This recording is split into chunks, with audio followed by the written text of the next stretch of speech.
नमस्कार. मालिकेच्या पुढील काही भागांमध्ये आपल्याला खूपच जबरदस्त असा ट्विस्ट पाहायला मिळणार आहे.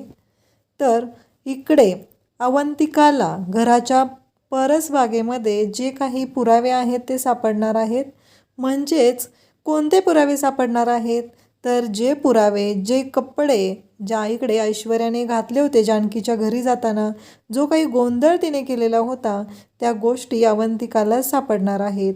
आणि अवंतिका ते सगळं घेऊन जेव्हा तिथे सौमित्रकडे येणार आहे आणि त्याच वेळी त्यांच्या लक्षात येणार आहे, कारण जेव्हा अवंतिका आणि सौमित्र जानकी ऋषिकेशला भेटायला गेलेले होते, सगुणाला हॉस्पिटलमध्ये ॲडमिट केलेलं असतं, त्यावेळेस जानकी सांगत असते की अशी एक व्यक्ती आलेली होती आणि त्या व्यक्तीने ती टोपली ठेवलेली होती, हे जानकीने स्वतःच्या तोंडाने सांगितलेलं असतं. आणि तेव्हा मात्र इकडे सौमित्र आणि अवंतिका या दोघांच्याही लक्षात येतं, म्हणजे ती व्यक्ती कोण आहे, हे सगळं कुणी ठेवलेलं होतं हे त्या दोघांच्याही लक्षात आलेलं आहे.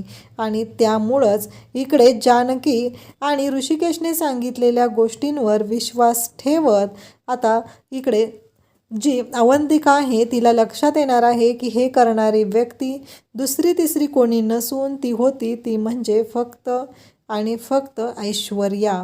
म्हणजे ऐश्वर्यानेच तिथे ते बॉम्बस्फोट केल्यासारखं, म्हणजे फटाक्यांचा स्फोट जो केलेला आहे ते केलेलं होतं, हे अवंतिकाच्या लक्षात येणार आहे.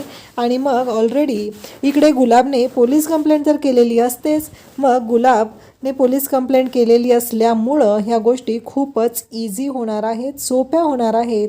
हे सगळं करणं अवंतिका, सौमित्र आणि जानकी या सगळ्यांना पटकन जमणार आहे, कारण हे सगळं जे काही केलेलं आहे ते फक्त आणि फक्त ऐश्वर्याने केलेलं आहे, हे लक्षात तर आलेलं आहेच. परंतु जो काही गोंधळ तिने घातलेला आहे त्या गोंधळाचं लवकरात लवकर स्पष्टीकरण मिळणार आहे आणि या सगळ्या गोष्टी समोर येणार आहेत. हे कशा पद्धतीनं होणार आणि त्यानंतर होणार आहे ती म्हणजे ऐश्वर्याला अटक, ऐश्वर्याला पोलिसांच्या ताब्यामध्ये देणार आहे ती म्हणजे ॲडव्होकेट अवंतिका सौमित्र रणदिवे. कारण अवंतिकाच्या रक्तातच वकिली आहे आणि त्यामुळं तिने पूर्णपणे वाट लावणार आहे. इकडे सगुणाच्या बाजूने केस लढण्यासाठी कोर्टामध्ये हजर राहणार आहे ती म्हणजे अवंतिका. हे आपल्याला पाहायला मिळणार आहे. हे सगळं कशा पद्धतीनं घडणार आहे, नक्की काय काय गोष्टी होणार आहेत ते आपल्याला या व्हिडिओमध्ये पाहायला मिळणार आहे आणि त्यासाठी हा व्हिडिओ शेवटपर्यंत पहा. तर हे पुरावे जेव्हा लक्षात येणार आहेत त्यावेळेस अवंतिका पूर्णपणे वाट लावणार आहे ती म्हणजे ऐश्वर्याची. ऐश्वर्याला कळणारही नाही की अवंतिकाने ह्या गोष्टी कशा पद्धतीनं हँडल केलेल्या आहेत, तिच्या लक्षातही येणार नाही की तिने नक्की काय केलेलं आहे. तर त्यासाठी हा व्हिडिओ शेवटपर्यंत पहा. तर इकडे आपल्याला पाहायला मिळतं ऐश्वर्या आणि सुमित्रा दोघीही हॉस्पिटलमध्ये आलेले असतात. ते म्हणजे गुलाबच्या बायकोला त्या फटाक्यांच्या स्फोटामध्ये जे काही ती भाजलेली आहे त्यासाठी त्या इकडे हॉस्पिटलमध्ये आलेल्या असतात. मुद्दामच ऐश्वर्या ही सुमित्रासोबत आलेली असते, कारण तिला ऐश्वर्याला माहिती असतं की तिथे आहेत ते म्हणजे ऋषिकेश आणि जानकी. आपण जर गेलो नाही तर ते सगळेजण एकत्र येतील या भीतीनेच ऐश्वर्या ही आलेली असते. आणि जेव्हा तिथे ऑक्सिजनचा सिलेंडर नेला जात असतो आणि तेव्हा तो सिलेंडर लागत असतो त्या क्षणी तिथे उभी राहते ती म्हणजे जानकी आणि ऋषिकेश. जानकी आणि ऋषिकेश दोघंही मिळून इकडे सुमित्राचा हात हातामध्ये घेत आहेत आणि हे सगळं कशा पद्धतीनं घडणार आहे ते आपल्याला या व्हिडिओमध्ये पाहायला मिळणार आहे. त्यासाठी हा व्हिडिओ शेवटपर्यंत पहा.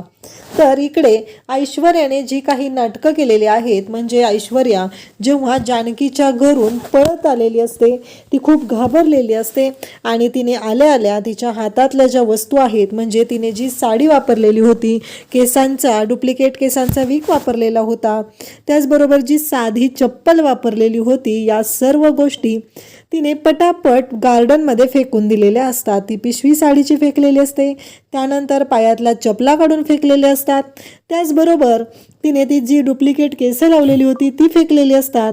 आणि हे सगळं तिने घाईघाईत केलेलं असतं आणि ती घरात आलेली असते. तिला पटकन घरात जायचं असतं, कुणीही आपल्याला पाहू नये अशी तिची इच्छा असते आणि त्यासाठी हे सगळं तिने घाईगडबडीत केलेलं असतं. आणि त्यावेळेस तिच्या लक्षातही येत नाही की उद्या जर पोलीस कंप्लेंट झाली तर आणि ह्या वस्तू जर कोणाला मिळाल्या तर खूप अवघड होणार आहे. ही साधी गोष्टही तिच्या लक्षात आलेली नसते आणि ती मात्र खूपच ओव्हर कॉन्फिडंटमध्ये हे सगळं करत असते. त्यानंतर आपल्याला पाहायला मिळतं की जेव्हा हे सगळं घडलेलं आहे, घरातले सगळेजण डिस्टर्ब झालेले आहेत आणि घरातल्या सगळ्यांना खूपच वाईट वाटलेलं आहे की काहीही झालं तरीही आता इकडे सगुणाचा जीव वाचणं महत्त्वाचं आहे, सगुणा महत्त्वाची आहे, सगुणाला काही होता कामा नये हे सगळ्यांना वाटत आहे. कारण गुलाबचा सगुणावरती खूप जीव आहे, गुलाबची ती बायको आहे, या नात्याने ती या घरातली एक सदस्य आहे आणि आपल्या घरच्या सदस्याच्या बाबतीत जे काही घडलेलं आहे ते पूर्णपणे चुकीचं आहे आणि त्यामुळं आपण त्याची काळजी घेणं गरजेचं आहे. आणि या सगळ्यामध्ये सगळेजण असतात. स्वतः सुमित्रा हॉस्पिटलला आलेली असते, सुमित्रानेही सगुणाची चौकशी केलेली असते. त्यानंतर घरी अवंतिका आणि सौमित्र असतात.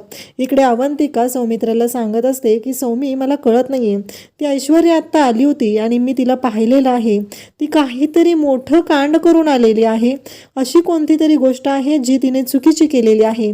सौमित्र म्हणतो, अगं तू असं काय म्हणते, असं कसं असू शकेल.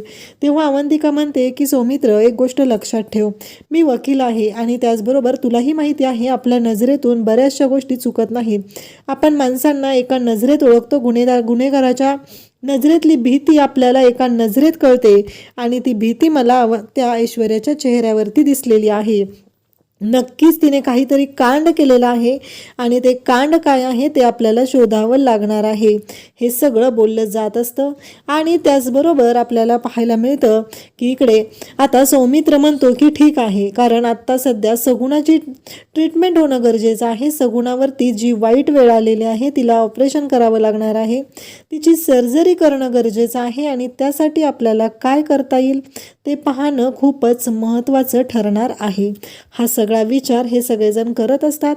त्यांना असं वाटत असतं की काहीही झालं तरीही आता सगुणा वाचणं गरजेचं आहे. त्यामुळं गार्डनमध्ये ऐश्वर्याने जे काही टाकलेलं आहे त्यावरती कोणाचंही लक्ष नसतं, त्यांच्या कोणाच्याही लक्षात या गोष्टी आलेल्या नसतात. त्यामुळं सगळेजण शांतच असतात आणि इकडे पोलीस पण विचार करत असतात, चौकशी करत असतात. आता जानकीच्या डोक्यात ही विचार आलेले असतात की हे सगळं कसं शक्य झालं आहे, आपल्या घरात तर असं काही होणं शक्यच नाही, असं इकडे जानकीने विचार केलेला असतो. आणि त्याचबरोबर इकडे आपल्याला पाहायला मिळतं की जानकीच्या डोक्यात क्लिक होतं. जानकी म्हणत असते की नाही, काहीतरी आपलं विचार करणं चुकत आहे, हे जानकीच्या लक्षात आलेलं असतं. आणि जानकी म्हणत असते, अहो तुम्हाला मला काहीतरी सांगायचं आहे, असं म्हणत ती ऋषिकेशला सांगू लागते, ती जी बाई आलेली होती ना, तिनं ते बॉक्स ठेवलेला होता, मला ना डाऊट येतोय, ती बाई आहे ना ती हिंदीमध्ये बोलत होती आणि आपल्या भागात काम करणारी जी व्यक्ती आहे ती अशी हिंदी बोलणारी वगैरे कोणीच नाही हो. तेव्हा इकडे ऋषिकेश म्हणतो, म्हणजे जानकी तुला काय म्हणायचं काय आहे. तेव्हा जानकी म्हणते, ऋषिकेश तुमच्या लक्षात आलंच असेल की मला काय म्हणायचं आहे ते. तेव्हा ऋषिकेश म्हणतो, म्हणजे ती ऐश्वर्या होती. तेव्हा जानकी म्हणते, हो, आज तुमच्या लक्षात येते का ऋषिकेश, ही गोष्ट आपल्या कोणाच्या तरी बाबतीत घडली असती, आपल्या बाबतीत ओवीच्या बाबतीत घडली असती, परंतु आज तिथे अचानक आली, ती सगुणा आली, सगुणाने तो बॉक्स उचललेला आहे, म्हणून ही गोष्ट, हा जो धोका आहे ते आपल्या दोघांवरचा, आपल्या तिघांवरचा धोका सगुणाकडे गेला आणि बिचारी ती सगुणा आत्ता हॉस्पिटलमध्ये या सगळ्याची शिक्षा भोगत आहे आणि आपल्याला आपल्या जीवाचा जो धोका होता तो टळलेला आहे, हे सगळं बोललं जात असतं. तेव्हा मात्र इकडे ऋषिकेशच्या पण लक्षात येतं की अरे बाप रे, ही इतकी मोठी गोष्ट आहे आणि हे आपल्या लक्षातच आलं नाही, असं ऋषिकेश म्हणत असतो. ऋषिकेश म्हणत असतो की जानकी, खरंच अगं माझ्या लक्षातच आलेलं नाही, हे सगळं फक्त आणि फक्त ती ऐश्वर्याच करू शकते, असं ऋषिकेश म्हणत असतो. आणि इकडे आता खूप मोठी गोष्ट घडते, ती म्हणजे जानकीने अवंतिका आणि सौमित्राला सांगितलेलं असतं की अशी एक म्हातारी बाई आलेली होती आणि आम्हाला डाऊट आहे की ती ऐश्वर्याच आहे. आणि मग अवंतिका नेमकी आता गुलाब नसतो त्यामुळं गार्डनमधल्या झाडांना पाणी घालायचं काम करत असते. बाग सगळी वाळत चाललेली असते म्हणून ती झाडांना पाणी घालत असते. आणि त्याच वेळी अवंतिकाच्या हाती लागतं ते म्हणजे गाठोडं. ते जे गाठोडं होतं, ज्या गाठोड्यामध्ये हे सगळं मटेरियल होतं, म्हणजे साडी, ते कपडे, ते सगळं अवंतिका झाडांना पाणी घालण्यासाठी गेलेले असते आणि तिच्या हाती ते गाठोडं लागलेलं असतं. त्या गाठोड्यामध्ये ती साडी असते, तो केसांचा टोप असतो, त्याचबरोबर ती चप्पल असते. आणि त्या क्षणी अवंतिकाच्या डोक्यात क्लिक होतं ते म्हणजे हे सगळं काय आहे. म्हणजे जानकी वहिनींनी आणि ऋषिकेश दादांनी आपल्याला जे सांगितलेलं होतं ते तर हेच वाटत आहे असं तिच्या पटकन लक्षात येतं. आणि ती म्हणू लागते की नाही, मला आत्ताच्या आत्ता जानकी वहिनींना बोलवलं पाहिजे. आणि त्याचबरोबर तिने विचार करू लागते की नाही, काहीतरी वेगळं घडत आहे आणि काहीतरी विचित्र आहे हे सगळं, असं तिच्या डोक्यात येतं. आणि ती म्हणत असते की नाही, काहीतरी मला विचार केला पाहिजे. जानकीला ती बोलवून घेते आणि ते कपडे जे आहेत ते जानकीला दाखवते. आणि जानकी जेव्हा ते कपडे पाहते तेव्हा जानकीला धक्का बसतो. जानकी म्हणते, म्हणजे हे सगळं आपल्या बागेत पडलेलं होतं? तेव्हा अवंतिका सांगते की हो, हे सगळं मला आपल्या बागेमध्ये सापडलेलं आहे. आणि जानकी म्हणत असते, अगं म्हणजे हीच कपडे घातलेली बाई आलेली होती, म्हणजे ही आम्हाला दोघांना जो संशय आलेला आहे, मला आणि ऋषिकेशला जे वाटत आहे ते खरं आहे म्हणायचं. तेव्हा अवंतिका म्हणते की हो वहिनी, अहो बघितलं ना, ही ऐश्वर्या एवढ्या खालच्या थराला पोहोचलेली आहे, आपल्याला तर कळतही नव्हतं आणि हिनं सगळा हा कांड केलेला आहे, हे बोललं जात असतं. तेव्हा जानकी म्हणते, बघितलं ना, कोणत्या थराला ही बाई जाऊ शकते. जानकी असं बोलत असते.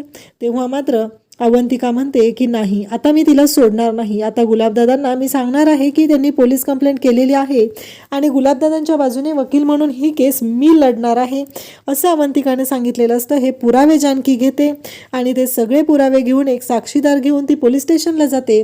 साक्षीदार असते ती अवंतिका. अवंतिकाने त्या सगळ्या वस्तूंचे फोटो काढून घेतलेले असतात आणि त्या वस्तू तिने अगदी वकील असल्यामुळं अगदी जपून, म्हणजे हातामध्ये ग्लोव्ज घालून त्या वस्तू ताब्यात घेतलेल्या असतात. काहीही झालं तरीही त्या वस्तूंना आपण टच केला नाही पाहिजे, ही गोष्ट अवंतिकाला चांगलीच माहिती असते. कारण ते पुरावे आहेत आणि ते पुरावे त्याच्यावरती फिंगरप्रिंट्सही असू शकतात. त्यामुळं आपल्याला काही करून त्या वस्तू लवकरात लवकर पोलिसांच्या ताब्यात तर द्यायच्या आहेतच, पण त्याहीपेक्षा त्या वस्तू सुरक्षित अशा पोलिसांच्या ताब्यात गेल्या पाहिजेत. त्याच्यावरचे पुरावे, त्याच्यावरचे फिंगरप्रिंट्स नष्ट न होता त्या वस्तू त्यात पोचल्या पाहिजेत. ह्या गोष्टीची काळजी अवंतिकाने घेतलेली असते आणि अवंतिकाने हे सगळं अगदी मनापासून केलेलं असतं. आणि ऐश्वर्याची जी कारस्थानं आहेत ती तिला समोर आणायची असतात. सौमित्र तिच्या मदतीला असतो, त्याचबरोबर ऋषिकेश आणि जानकी हे सगळेजण तिच्या मदतीला असतात. आणि आता अवंतिकाने अगदी पदर खोचूनच ती कामाला लागलेली असते. आणि त्याचबरोबर ऐश्वर्याच्या बाबतीत तिने व्हिडिओ बनवत असते. ऐश्वर्या जे काही नाटकं करत आहे, तिचं जे काही कारस्थान चाललेलं आहे त्या बाबतीत तिने खूपच सावध असते. तिने ठरवलेलं असतं की अवंतिकाने ठरवलेलं असतं की ऐश्वर्या कोणत्याही थराला जाऊ शकते, त्यामुळं आपल्याला काळजी घेणंच खूप गरजेचं आहे. तरच ह्या अवंतिकाला ऐश्वर्याला आपण आळा घालू शकतो.